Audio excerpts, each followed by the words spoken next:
Hey everybody, welcome back to the channel. So today we're going to small opening. And today's opening is because I'm digging into something. I'm digging into this existential crisis that I'm having in comic collecting at this advanced stage that I'm at. And I'm asking myself, why? Why? Seriously. Let's get into this box and I'll show you what I'm talking about. All right, so let's get into this thing. So let's talk about this existential crisis I'm having here. And what my issue is. And I'll show you. I'm going to grab this other book here. Hold on for a second. This is me walking over. You know, if I was one of them professional channels, I would have already had this handy, but guess what I did? So it all started with this. And for any of you who have seen the video where I actually talk about reading this one, this really broke me.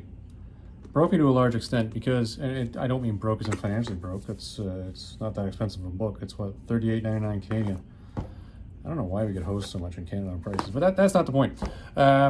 It broke me in that it made me step back and really open my eyes to what was, at least from this author's point of view, common practice in the comics industry throughout most of the 40s, 50s, 60s. Now, I always knew there's the Comics Heroes Fund to pay people, you know, for, quite frankly, because they got hosed.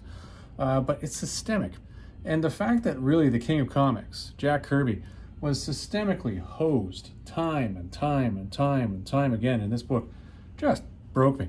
It made me step back and say, do I really want to buy these older books that are, I don't know, let's say Thor, for example. Do I really want to buy these? Do I want to buy the, I don't know, the Captain Americas? And as much as I love, and for those of you who don't know, one of my favorite comics ever is the Forever People. And the New Gods that goes with that. That whole Kirby Fourth World to me was just the be-all and end-all panacea of books.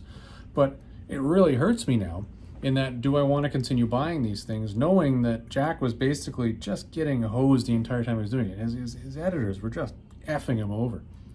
Now, the problem being, this is one source of material. So before I said to myself, let's just write off this entire comic collecting thing you've been doing for forever, I said to myself, because I talk to myself a lot, clearly based on this dialogue here, I should probably learn a little more about this. I shouldn't just take one source. I should probably find something else. So actually, there's a stamp right there. So as you can see the postage stamp there, tomorrows. For any of you who go to that website, it's pretty cool. I would encourage you to do so. And the reason why I would encourage you to do so is they have tons of stuff that is specific to authors. Lots and lots of Jack Kirby stuff.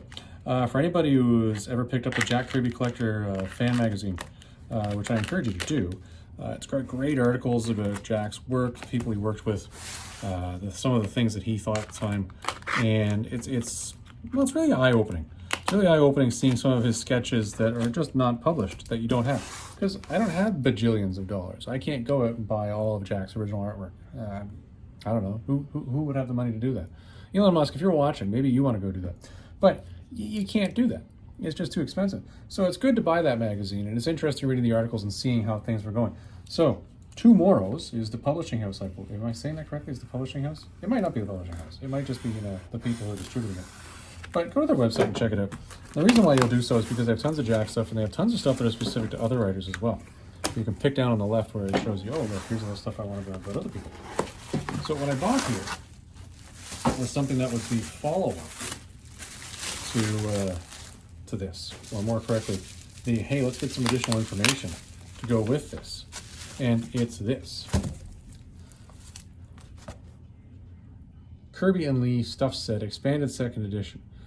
So, the complex genesis of the Marvel Universe and its creator's own words. So, I wanted this because this is a lot of stuff that talks about Jack and Stan and what they said over time to create Marvel Comics. Now, this is, again, not create Marvel Comics, but to take it to the point where it relaunched in the Silver Age. But as you can see, there's Jack and Stan right there. I gotta tell you, it might paint an entirely different picture for me than what was painted in there. And I'm not saying this is wrong. I'm not saying this is wrong. I don't know. That's why I bought this, to get myself some additional information. So Stuff Set, it's out in its second expanded version if any of you are interested in it. It's a little bit of comic history. For anybody who's a comic nerd like me, that's kind of interested in the comic history and what got us where, when, this might be a good thing to buy. I'll let you know what I think of this whole thing after I'm done reading it. I don't think this is going to answer all my questions and emotionally get me to the point where I'm like, I can really set aside how badly disturbed I was by that. Not through any fault of its own. That was a great piece of work. But really, you step back and say to yourself, well, maybe perhaps I should just be looking at this a little differently going forward. So everybody, that's what the opening was today. It's not a very exciting comic opening. I know it's not some sort of, hey, look at me, I got this key. But it is me continuing along and trying to understand exactly what the heck I'm going to do about this going forward. Everybody, hope you enjoy this one. We'll catch you in the next one.